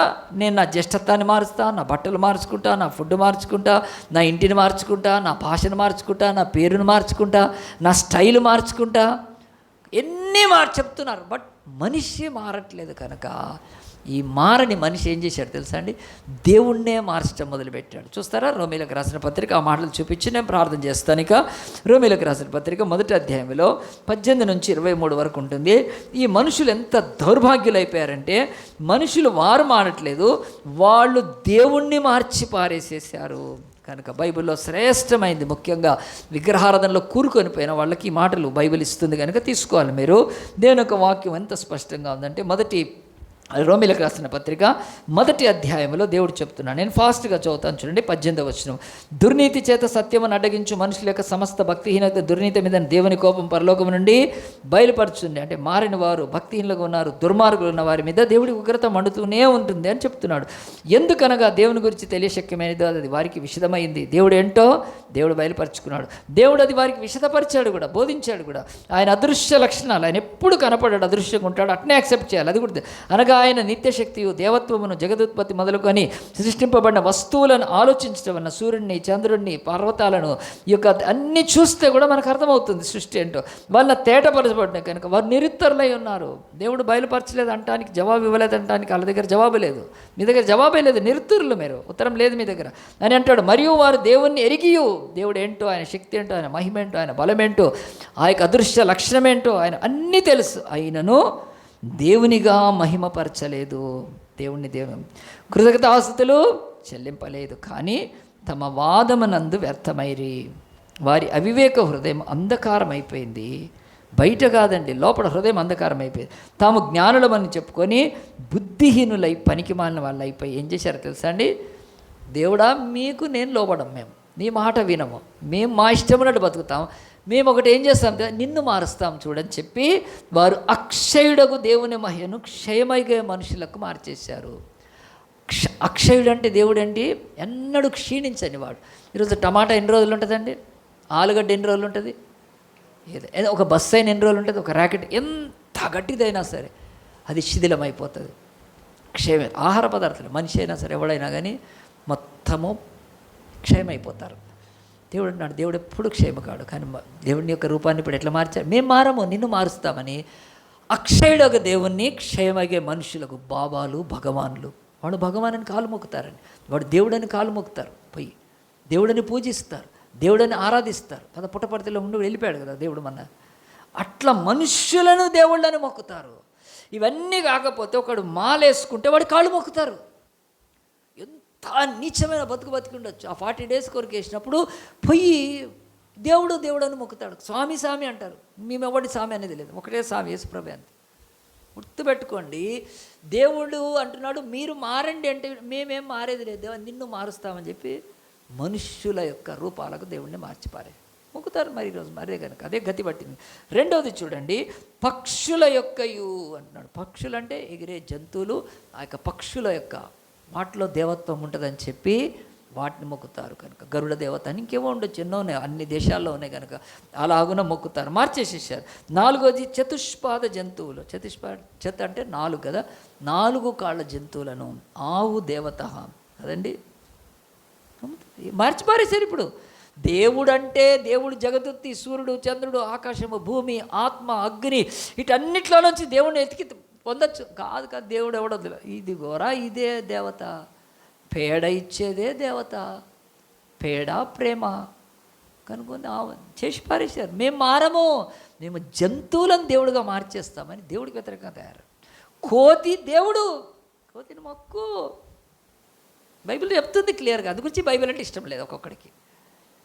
దేవుడు నిన్ను మారుస్తాడు, అంత దేవుడు మనల్ని మార్చడం ఇంకా చిన్నగా. తండ్రి కొడుకును మారుస్తాడా, కొడుకు తండ్రిని మారుస్తాడా కదా. కొడుకు తండ్రికి కదా నీకు ఏబీసీలు నేర్పిస్తా అంటాడా? సరే, లిటరసీ అది వేరే విషయం, ఆలోచించండి. కొడుకు తండ్రికి ఏమి నేర్పించలేడండి. ఎందుకంటే కదా వాడు పుట్టినప్పటి నుంచి వాడు కనుక మలమూత్రాలు చేసే నుంచి కడిగి వాడిని పెంచుతారు. మరి కొడుకు తండ్రికి చేయగలుగుతాడా? శిశువు అయిన బిడ్డ తండ్రికి ఏం చేయగలుగుతాడండి? పుట్టినాడు పుట్టినోడు తండ్రికి ఏమన్నా సరే పెద్దగా అయినాక వాళ్ళ నాన్న చదువుకోకపోతే ఏదో చెప్తాడేమో, కానీ పుట్టంగానే ఆ శిశువు లేచి వాళ్ళ నాన్నకు అన్నం పెట్టగలుగుతాడా? లేడు, వాడే నడవలేడు. కనుక దేవుడు అంటున్నాడు, అలాంటి దేవుడుకు మనము బిడ్డలమైతే మనం దేవుడిని మార్చడం కాదు. ఇప్పుడు దేనికి మార్చేశారు? చతుష్పాద జంతువులకు, ఈరోజు 4 కాళ్ళ వాటికి. అక్కడితో ఊరుకున్నారా వీళ్ళు? దేవుడిని దేని మార్చేశారు చూడండి. తర్వాత అంటాడు పురుగుల యొక్కయో. ఇది ఒకప్పుడు బైబిల్ ట్రాన్స్లేట్ చేసినప్పుడు పురుగులని వాడారు, కానీ ఇవి రెప్టైల్స్ అంటారు. ఇంగ్లీష్లో రెప్టైల్స్ వస్తుంది. అదేమిటంటే ఆ యొక్క ప్రాకేవి కనుక రెప్టైల్స్ ఏమంటారా? సరిపోతుంది. సరే, అవి మంచి భాష ఉంది కనుక అనుకోండి రెప్టైల్స్ కనుక. వాటికి దాంట్లో ఏంటి? పాముకు కదా నాగిని పెట్టి దానికి పాటలు పాడి దానికి మొక్కి దానికి ఏందిరా నాయన. ఇప్పుడు దేవుడు వాళ్ళు మనుషులు ఏమన్నారు? దేవుడా నువ్వు మమ్మల్ని మార్చేది ఏమీ లేదు, నిన్ను మారుస్తాం. పాము దేవుడు మొక్కు కదా, నాగలు చవితాను. ఆలోచించండి, దేవుడు అంటున్నాడు కనుక మార్చి పారేసేసారు కదండి. తర్వాత బైబిల్ అన్నాడు, అదిగో పురుగుల యొక్క ప్రతిమా స్వరూపంగా మార్చిరి. సో ఈ మాట మార్చినందుకు రౌండ్ చేసుకోండి. బైబిల్లో 82 టైమ్స్ ఉందండి చేంజ్ అనే మాట. ఎన్నిసార్లు ఉంది? 82 సార్లు మార్చడం అనే మాట దేవుడు రాసి పెట్టాడు. మనం ఇప్పుడు మార్చిలో ఉన్నాం కనుక మన బ్రతుకులో దేవుడు అంటున్నాడు, దేవుడు మనుషుల్ని మారుస్తాడు, కానీ మనుషులు దౌర్భాగ్యులైపోయి దేవుణ్ణే మార్చి పారేసేస్తారు. కనుక దేవుడు ఈరోజు మనతో ఏం మాట్లాడుతున్నాడంటే, ప్రియ దేవుని బిడ్డలారా, దేవుడు అలాగున 32వ అధ్యాయంలో యాకోబుతో మాట్లాడినప్పుడు దేవుడు అన్నాడు, యాకోబు నువ్వు మారితే నీ బ్రతుకు ఎన్ని మార్చుకున్నా కాదు, నువ్వు మారితే నీకు దీవెనిస్తానని చెప్పి అతన్ని దీవించాడు. అతన్ని పేరు దేవుడు ఏం చేశాడండి? అతనికి యాకోబుకి అతనికి పేరు పెట్టాడు. చూడండి దేవుని యొక్క వాక్యంలో 20 ఆయన నీ పేరేమని అడగానని యాకోబు అన్నప్పుడు, నీవు దేవునితోనూ మనుషులతోనూ పోరాడి గెలిచితావంటే, ఇక్కడ పోరాడంటే మల్ల యుద్ధం కాదు, ప్రార్థనలో గెలిచావు కనుక ఇక మీదట నీ పేరు ఇశ్రాయేలే కానీ యాకోబు అని అనబడదని చెప్పినప్పుడు అతడు లేచి వెళ్ళినప్పుడు దేవుడు అతని యొక్క కాలును ఎరగొట్టాడు కనుక, లేకపోతే తుంటినరాన్ని ఎరగొట్టాడు కనుక దేవుడు ఆ యొక్క స్థలం నుంచి అతను వెళ్ళిపోయినప్పుడు, నేను దేవుణ్ణి 30 వచ్చి నేను ముఖాముఖి చూసి అనుకొని ఆ స్థలానికి కూడా ఒక పేరు పెట్టాడు. కుంటుకుంటా వెళ్ళిపోయాడు నడుచుకుంటా. బైబిల్లో ఇక్కడ స్పష్టమైన ఒక మాట చెప్తుంది, దేవుడు మార్చే దేవుడైతే మన బ్రతుకులో ఏది మార్చుకోవాలి? ఇది ప్రశ్న వేసుకోవాలండి. అన్నిటినీ మార్చే దేవుడు ఆయన, మారని దేవుడు ఆయన. సీజన్స్ని మారుస్తున్నాడు, అవునా? ఈరోజు ఆయన కాలాలను మార్చగలుగుతాడు. దేవుడు తప్ప ఎవరు మార్చలేడు కాలాలు. ఆయన భూమి యొక్క ఉపరితలాన్ని మార్చగలుగుతాడు, వాతావరణాన్ని మార్చగలుగుతాడు, భూమి సముద్రాలను మార్చగలుగుతాడు, నదులను మార్చగలుగుతాడు, ఎన్ని అయినా చేయగలుగుతాడు ఆయన. చివరికి ఆయన ఈ శ్లోకానికి వచ్చినప్పుడు గుడ్డివాడిని మార్చి చూపు గలవాడిగా చేసేసాడు, కుంటివాడిని మార్చి నడిపించాడు, కుష్టివ్యాధి వాడిని సమాజంలోకి పుండ్లతో వాసనతో ఉండేవాడిని మార్చాడు. దేవుడు కులటలను వేశ్యలను మార్చి ఆయన పద్ధతులుగా చేశాడు. దొంగలను మార్చి ఆయన దాతలుగా మార్చాడు. ఆయన ఈరోజు పామరులైన అపోస్తులను తీసుకొని, చదువులను తీసుకొని భూమిని తలగింతలుగా చేసి పండితులకు సిగ్గుపరిచేట్టు మార్చి, ఇవన్నీ దేవుడి చేతిలో ఉందండి కదా. దేవుడు ఒక స్త్రీని తీసుకొని ఆమెను తల్లిగా మార్చగలుగుతాడు, ఒక పురుషుడిని తీసుకొని తండ్రిగా మార్చగలుగుతాడు వివాహం తర్వాత. ఎన్నో మారుస్తాడండి. కానీ ఆయన అంటున్నాడు, అన్నిటినీ మార్చే దేవుడు ఆయన మారడు. కానీ మారాల్సింది ఎవరు? మనము కనుక దీన్ని ఆలోచించండి. డిసెంబర్ 8, 2016 సంవత్సరం ఒక ఆయన లేచి ఎక్కడికి పోయాడంటే, హైదరాబాద్ నుంచి 50 కిలోమీటర్లు ఉంటుంది, షాద్ నగర్కి వెళ్ళాడండి. అక్కడ మిలియనియం రెసిడెన్స్ అని ఒకటి ఉంది, ఏదో కట్టారు, నాకు కూడా చూడలేదు, కానీ అక్కడ తచ్చట్లాడుతూ ఉన్నాడు. అతనికి అనుమానం వచ్చింది, ఇక్కడ ఎవరో వస్తున్నారు ఈ ప్లేస్కి, మిలియనియం రెసిడెన్సీ అంటే. కానీ అతనికి అర్థమైంది ఏమిటంటే, ఎవరో నన్ను అటాక్ చేయబోతున్నారని తెలుసుకొని త్వరగా అక్కడి నుంచి వెళ్ళిపోవాలనుకున్నాడు. అతని దగ్గరికి వెళ్ళిన వాళ్ళు సివిల్ డ్రెస్లోనే ఉన్నారు, పోలీసు వాళ్ళు కాదు. సివిల్ డ్రెస్లో ఉంటే ఇతన్ని వ్యతిరేకించి ఇంకొక గ్యాంగ్స్టర్ వేళలు ఉండొచ్చు, మొత్తానికైతే తెలియదు వాళ్ళు. కానీ అతడు ఎప్పట్లాగానే తప్పించుకుందాం అనుకున్నాడు. తన రైఫిల్ తీసి చాలా గుండె ధైర్యం అతనికి, చాలా భయంకరుడు కనుక వాళ్ళను చూసి తప్పించుకొని షూట్ చేయడం మొదలుపెట్టాడు. అతని దగ్గరికి వెళ్ళి అతన్ని అటాక్ చేసి పట్టుకోవాలనుకున్న వాళ్ళు ఏం సామాన్యులు కాదు. వాళ్ళు ఏం చేశారంటే, చూసి కొద్దిసేపట్లో ఫైట్ చేస్తే తగిలింది, కింద పడి చచ్చిపోయాడండి. అతడి యొక్క పేరు మీకు అందరికీ తెలుసో లేదో, మీరు స్క్రీన్ మీద చూస్తే అతడు ఇట్లా ఆడవేషాలు వేసుకొని భయంకర నక్సలైట్లోంచి బయటకు వచ్చాడు. బయటకు వచ్చినాక అరెస్ట్ చేశారు. మళ్ళీ అతను పోలీస్కి ఇన్ఫార్మర్గా ఉంటారన్నాడు. అదంతా కూడా ఏమి ఆధారాలు లేవు మనకి. కానీ అతడు మళ్ళీ గ్యాంగ్స్టర్గా తయారై 100 కేసులు ఉన్నాయి, 27 మందిని చంపాడండి. ఎన్నో కేసెస్ ఉన్నాయి, అబ్యూస్ కేసులు ఉన్నాయి, తర్వాత లూటి కేసులు ఉన్నాయి, దౌర్జన్యం కేసులు ఉన్నాయి, 27 మర్డర్ కేసులు ఉన్నాయి అతని మీద. అతడు ఎప్పుడు ఎట్లా తప్పించుకున్నాడంటే వేషాన్ని మార్చేవాడు. కారులో అతను ఉన్న చోటు నుంచి ఎయిర్పోర్ట్కి వెళ్తాడు. ఎయిర్పోర్ట్కి వెళ్ళే లోపల కారులో ఎక్కినప్పుడు అతను బాయ్లా అంటే మెన్లా కనిపిస్తాడు. ఎయిర్పోర్ట్లో దిగే వరకు ఆడ డ్రెస్ వేసేసి ఉంటాడు. అంటే ఆ కారులో అలాగ ఉంటాయి కనుక వేసేసుకొని దిగి టక్ వెళ్ళిపోయి దొంగ పాస్పోర్ట్లు పెట్టుకొని వెళ్ళిపోయేవాడు. కనుక అప్పుడు తెలంగాణ తర్వాత ఆంధ్రప్రదేశ్లో చాలా మోస్ట్ వాంటెడ్ కిందకి వచ్చేసింది లిస్టు. అప్పుడు కేసీఆర్ గారు ఉన్నప్పుడు వాళ్ళు యాక్షన్ తీసుకున్నారు. మన దీంతో సెంట్రల్ గవర్నమెంట్తో కలిసి ఉండొచ్చు, ఎన్ఐఏ ఉంటుంది కదా, నేషనల్ ఇంటెలిజెన్స్ ఏజెన్సీ, వాళ్ళు కలిసి ఒక మంచి ఆఫీసర్కి అప్పచెప్పారు. ఆయన ఆఫీసర్ చెప్పాడు, నాకు వదిలేండి వాడిని అని చెప్పి. శంషాబాద్ దగ్గర మిలియన్ ఎంబ్రెస్ అక్కడ ఎవరిని బెదిరించడానికి వెళ్ళాడో తెలియదు. ఎవరు ధనవంతులను బెదిరించి లక్షల కోట్లు తీసుకునేవాడు.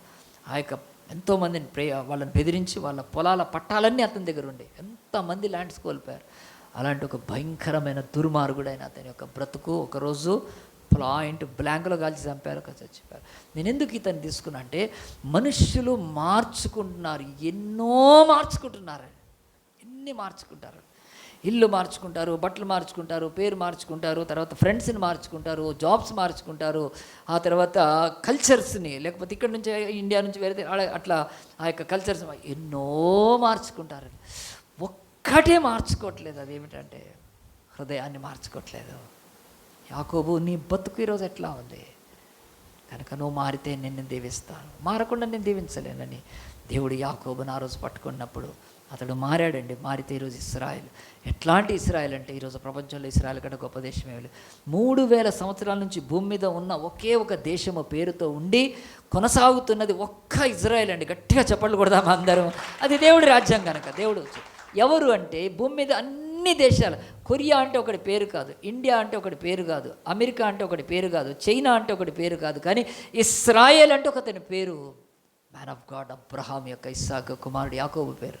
ఆ యాకోబును దేవుడు అట్లా దీవించాడు. ఎందుకు దీవించాడంటే మనసు మార్చుకున్నాడు, హృదయాన్ని మార్చుకున్నాడు. తన పాపపు బతుకును, శాపపు బతుకును, తన యొక్క మోసపు బతుకును మార్చుకున్నాక ఇశ్రాయేలుగా దేవుడు చేశాడు. చేసి ప్రపంచానికి బ్లెస్సింగ్ అతన్ని పెట్టాడు. ఈరోజు దేవుడు అంటున్నాడు, మనం ఏమి మార్చుకుంటే మనం, కొంతమంది చర్చిలు మార్చుకుంటారు కదండి, కొంతమంది ఆ యొక్క సేవకులను పాస్టర్లు మార్చుకుంటారు, ఏం మార్చుకున్నాక దేంతో ప్రయోజనం లేదు. దేవుడు అంటున్నాడు, మారు మనసు పొందు, నేను నిన్నో మారు మనసు అనేది అది పాత తెలుగు భాష అండి, అది పాత తెలుగు భాష గ్రాంధిక. మారు మనసు అంటే దాన్ని ఉల్టా మనస్సు మార్చుకో. యేసుప్రభు వచ్చాడు, దేవుని రాజ్యం సమీపిస్తుంది, మీరు మనసు మార్చుకోండి. నువ్వు మనసు మార్చుకుంటే నీ తల్లి సంతోషపడుతుంది, నీ మనసు మార్చుకుంటే నీ తండ్రి సంతోషపడతాడు, నీ మనసు మార్చుకుంటే ఒకవేళ నువ్వు చెడ్డవాడైతే నీ భార్య సంతోషపడుతుంది, ఒకవేళ నువ్వు మనసు మార్చుకుంటే నీ భర్త సంతోషపడతాడు. మనస్సు మార్చుకోవట్లేదండి మనుషులు. దేవుడు అంటున్నాడు, క్యాలెండర్లో మార్చి వచ్చింది, వెళ్ళిపోతుంది. ఎక్కడ నువ్వు మార్చుకోకపోతే నీ జీవితము ఒక ప్రశ్నార్థంగా తయారవుతుంది. ఏం చేయాలి కదా, ఎన్ని మార్చుకున్నా బ్రతుకు హృదయం మార్చుకోకపోతే ఈ లోకంలో ఏమీ లేదు. కానీ దేవుడు అనాది కాలంగా ప్రవక్తలను పంపాడు, ధర్మశాస్త్రాన్ని ఇచ్చాడు. ఆ యొక్క యాజకు ఎన్ని ఇచ్చినా మనిషి మారట్లేదు.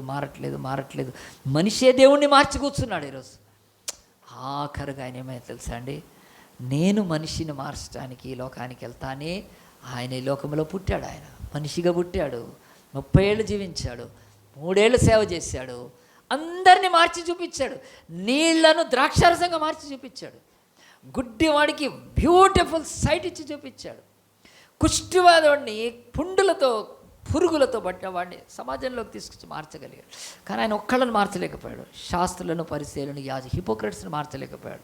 అయ్యో వేషధారులైన శాస్త్రులారా, పరిసేల, పుదీనాలో సోంపులో మీరు 10% ఇస్తారు, కానీ మీరు న్యాయాన్ని, కనికరాన్ని మీరు మారట్లేదు, మీరంతా వేషధారణని. వాళ్ళతో పాటు ఈరోజు భూమి మీద అందరూ మారాలని ఆయన ఒకరోజు ఎక్కడికి వెళ్ళిపోయాడని, యెషయా గ్రంథం 53లో అతనికి స్వరూపమైన లేదు, సొగసైన లేదు, ఆయన యొక్క ముఖము ఎలాగైపోయింది చూడండి. ఆయన చూస్తున్నాడు, మీరు మారటానికి నేను మారుతున్నాను.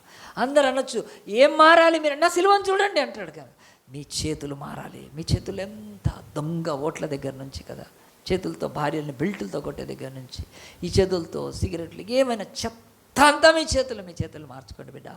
నా చేతుల్లో రక్తం కారుతూ ఉంది చూపిస్తున్నాడు. What you have to change. మీ చేతికి మెహందీ పెట్టుకుంటారా? పెట్టుకోండి, నాకేమిది. కానీ మీ చేతుల్లో ఉన్న శాపం పోవాలంటే నా వైపు చూడండి. చేంజ్ ఎవరైనా ముందట్లాగా జీవించదు. ఆ పనులు చేయదు, చెత్త పనులు చేయదు. మేమేం మార్చుకోవాలి? కాళ్ళు చూపిస్తాడు ఆయన. కాళ్ళు, నా కాళ్ళు చూడండి, ఎన్ని అడ్డమైన మార్గాల్లో తిరుగుతారు మీరు. తప్పు కదా. నేను మారాను మీ కొరకు. నా కాళ్ళు రక్తసిక్తమే. కుంటి వాళ్ళని నడిపించి 1000,00,000 జంతువులకు కాళ్ళు ఇచ్చిన వాడిని నేను, చరచరాలకు. కానీ ఈరోజు నా కాళ్ళు కదల్చలేను తెలుసా. To change you I'm changing. మిమ్మల్ని మార్చడానికి నేను మారాను సిలువలో. యేసు ప్రభు చూస్తున్నాడు. ఆయన అంతే కదా, ఆయన తల చూస్తుంటాడు. నా తల కనిపిస్తుందా మీకు? రక్తం కారుతుంది కదా. మీ తలంపులు మార్చుకోండి. నా తలలో ముళ్ళ కిరీటం పెట్టి నన్ను సావగొట్టి నన్ను చితికేశారు, బట్ నేను ఎందుకు మార్చుకున్నాను? మీ కొరకు కనుక. అని యేసు ప్రభు లోకం వైపు మీరు మార్చుకోవాలి కనుక. మీ తలంపులు, ఆలోచనలు మార్చుకోవాలి. మీ యొక్క ఉద్దేశాలు మార్చుకోమని చెప్తున్నాడు. అంతే కదా. ఆయనకు ముళ్ళ కిరీటం పెట్టినప్పుడు ఏమైంటుందండి? ఆ ముళ్ళు దిగితే కళ్ళల్లో నర్వ్స్ ఉంటాయండి, అవి చితికిపోతే రక్తం కారుతుండొచ్చు. దేవుడు నా కళ్ళని చూడండి. మీ చూపులు మార్చుకోండి. మీ చెడ్డ చూపులు, గర్వపు చూపులు, అహమతో ఉండే చూపులు, ఏమీ లేకపోయినా బతుకులో పెద్ద గర్వంతో చూస్తాయి. ఏం చేసుకోవడానికి అని యేసు ప్రభు కళ్ళల్లోంచి రక్తం కారుతుంటే, బిడ్డ మీ చూపును మార్చుకోమని చెప్తున్నాడు. చెడ్డయి చూస్తున్నారు మీరు. కానీ చేంజ్. నేను మిమ్మల్ని చేంజ్ చేయడానికి వచ్చాను, కానీ మీరు మారట్లేదు. నేను చేంజ్ అవుతున్నాను మీ కొరకు. చివరికి ఆయన నోటిని కొట్టారండి. మీ నోటిని మార్చుకోండి.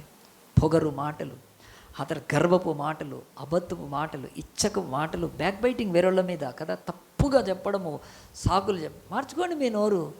లేకపోతే మీరు అగ్ని ఆరని పురుగు చావని దగ్గరికి వెళ్ళిపోతారు. మార్చుకోండి ఇప్పుడు. మీ కొరకు నా నోట్లోంచి రక్తం అంతా కారుతుంది ఆయనకు. అంతేకాదు, ఆయన పక్కలో గాయము కనుక. ఇంకా లైంగిక పాపాల్లో బతుకుతున్న వాళ్ళు మీరు మార్చుకోండి. మీరు ఇక్కడైతే బాగానే పండుకుంటున్నారు, ఎంజాయ్ చేస్తారు, కానీ ఒక చోటికి వెళ్తారు, అక్కడ అగ్ని ఆరదు, అక్కడ పురుగు చావు. Most dangerous place. చేంజ్. యాకోబుతో కూడా అదే అన్నాడు. యాకోబు, నువ్వు లేచి మీ అన్నతో పోరాడలేవు, నువ్వు నరికేస్తాడు 400 మంది కత్తులు బట్టి. చేంజ్ ఇక్కడ. ఎబ్బోకు రేవు దగ్గర ఏడుస్తున్నావు కానీ బతుకు మార్చుకో. నిజంగా యాకోబు మార్చుకున్నాడు, బతుకు మార్చుకున్నాడు. అతని ఆస్తి మారలేదు, భార్యలు మారలేదు, పిల్లలు మారలేదు, పశువులు మారలేదు, సేవకులు మారలేదు. అతనికి బ్లెస్సింగ్ ఎట్లా వచ్చినా మారడి. దేవుడు ఈరోజు అంటున్నాడు, సురూపము 10,000 సుందరుని నేను మారాను. మీరు మార్చు మాసం కనుక. అదేదో ఇంగ్లీష్లో ఉన్నప్పటికీ కూడా దేవుడు మీరు మారితే నా రాజ్యాన్ని స్వతంత్రించుకుంటారు. నా రాజ్యంలో మీరు మారిన తర్వాత నేను 30 ఏళ్ల క్రితం 35 ఏళ్ల క్రితం నాకు రోజు దేవా నా పరిస్థితులు ఎంత భయంకరమైన, వీటిని మార్చు, నేను దేవుడితో 5 ఏళ్ళు పోరాడు. నా బతుకు దేవుడు అన్నాడు, అజయ్ నీ బతుకును మార్చు, నీ జీవితాన్ని అన్నింటినీ మారుస్తా. నేను సరెండర్ అయ్యా. ఆ సరెండర్ ఏంటో నాకు తెలుసు, సాక్షులు చెప్పుకోవచ్చు. దేవుడు అన్నాడు, మనుష్యులు వాళ్ళు మారకుండా దీన్ని మార్చు, అది మార్చు, ఇది మార్చు, నా ఉద్యోగం మార్చు, నా జీతం మార్చు, ఎన్నో అడుగుతారు. నువ్వు మారితే యాకోబు మారితే నేను యాకోబుని ఇశ్రాయేలుగా చేసి ఈరోజు ఇశ్రాయేలు జాతి గొప్పది అని దేవుడు దేవుడు ఒక్క మాట అన్నాడు. మలాకి 3:6 చూసి మనం ప్రార్థన చేసుకుందాం. మలాకి గ్రంథము ఓల్డ్ టెస్టమెంట్ లాస్ట్ బుక్, ఈజీగా దొరుకుతుంది, మత్తయి కంటే ముందుంటుంది. మలాకి 3వ అధ్యాయము 6వ వచనం ఇలాగ చెప్తా చూడండి. మలాకి 3, యెహోవానైన నేను మార్పు లేనివాడను కనుక యాకోబు సంతతి వారైన మీరు లయము కాలేదు. నేను చదువుతానండి, మంచిగా చదువుతాను, వినండి. యెహోవానైన నేను మార్పు లేని వాడను. దేవుడు చెప్తున్నాడు, I am the God of unchanging, I'm the same yesterday today and for ever. నేను మారను. నేను నిన్న నేడు నిరంతరం ఏకరీతిగా ఉండేవాడిని. నేను మార్పు లేని వాడినై ఉంటే అది ఎందుకు తెలుసా? అది మీకు మంచిది. ఎందుకంటే కనుక యాకోబు సంతతి వాడిని మీరు లయము కాలేదు. నేను మారాను అనుకోండి, నేను ఒక్కసారి ఉగ్రతలోకి వెళ్ళిపోయానంటే నా ప్రేమను వదిలిపెట్టి చచ్చిపోతారు కదండి, సునామీ వస్తుంది. నేను మారట్లేదు, నా ప్రేమ మారలేదు, నా దయ మారలేదు, నా మంచితనం మారలేదు, నా నీతి మారలేదు, ఏది మారలేదు. నేను నిత్యం ఉండే దేవుడను, కానీ మారాల్సింది నువ్వు అని చెప్పి, నేను మారనందుకు మీరు లయం కాకుండా ఉన్నారు. నేను మారి ఉంటే మీరే ఉండేవాళ్ళు కాదని. యాకోబు నువ్వు కాపాడబడుతున్నావంటే నేను మారనందుకే. ఎంత మంచి దేవుడు అండి. కనుక ఆ దేవుడు ఈరోజు ప్రపంచం వైపు చూస్తున్నాడు. జీవితాలను మార్చుకు. అందరం తల వంచి కళ్ళు మూసుకొని ఒక్క మాట ప్రార్థన చేస్తే, దేవా మేము ఈరోజు యాకోబు ఏమి మార్చుకున్నాడో అది ఎందుకు దీవెనైందో మేము ఈరోజు స్పష్టంగా నువ్వు చెప్తున్నావు కనుక ప్రభా, మా బ్రతుకుల్లో ప్రభా మేము ఎవరినో మార్చాలని చూస్తాం, ప్రతి వాళ్ళు ఇతరులను మార్చాలని చూస్తున్నారు. కానీ ఈరోజు భూమి మీద మన దేశంలో ఉన్న దిక్కుమాలిన స్థితి, ఎవరైనా క్రీస్తులకు మారిస్తే చచ్చిపోతున్నారండి విగ్రహారాధికులు. 11 రాష్ట్రాల్లో చట్టాలు చేసుకొని కూర్చున్నారు. మత మార్పిడని ఒక దౌర్భాగ్యపు టైటిల్ పెట్టి, ఎవ్వడు మతం మార్చుకుంటే ఏమీ రాదండి. మనసును మార్చుకుంటున్నారు వారు, వాళ్ళ హృదయాన్ని మార్చుకుంటున్నారు. ఏదో వాళ్ళు చర్చలో పోయి తీసుకుంటున్నారు.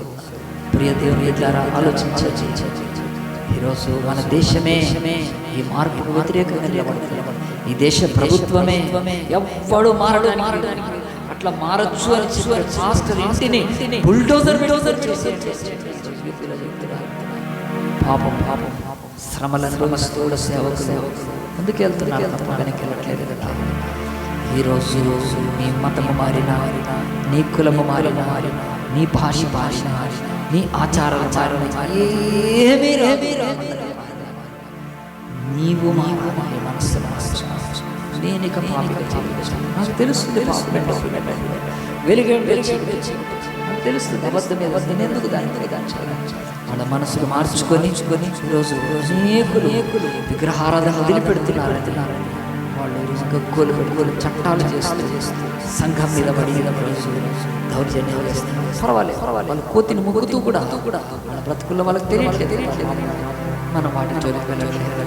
వాళ్ళు ఏమి మొగ్గుంటే కానీ ఇతరులను కదా వాళ్ళు మనసు మార్చుకున్న వారిని క్రీస్తు ప్రేమించి ఆయన రాజ్యంలో చూపిస్తున్నాడు. బిడ్డ యాకోబు ఎన్ని మార్చుకుంటే ఒకరోజు మరణ పంచులో నిలబడి తన భార్య పిల్లలకు కూడా దూరమై ఒంటరిగా రాత్రి కన్నీరు ఏడుస్తూ దేవా నా బతుకులో ఎన్ని మార్చుకున్నా ఏమీ రాలేదు, ఏం చేసుకున్నా దేవుడు నీకు దీవెన లేదు. నీ బ్రతుకు మార్చుకోవచ్చు, హృదయాన్ని మార్చుకోవచ్చు. నేను యాకోబు నేను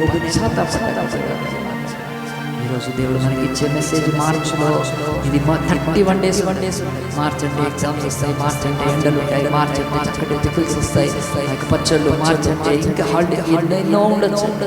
మార్చ్ అంటే మా తెలుగు భాష అట్లీస్ట్ మార్చబడాల్సిన ఇంకా బ్రతుకును మార్చుకోవచ్చు, నా భాషను మాటలు మార్చుకోవచ్చు, నా క్రియలు మార్చు. ఉట్టి భక్తిని నేను సాధన చేసే విషయాలు ఏమి ఒట్టికుండా దొంగ వేషధారణ పనికి రాదు. పాస్టర్ ముందు ఒకలాగా, పాస్టర్ వెనక ఒకలాగా, పెద్దల ముందు ఒకలాగా, పెద్దల వెనక ఒకలాగా, పనిచేసే దగ్గర ఆ యొక్క కనిపించే బాసు అధికారులు తర్వాత ఇవంతా కూడా ద్వంద్వమైన బ్రతుకు. ఎవ్వరు కూడా దానిలో ఏ దీవెన పొందారు.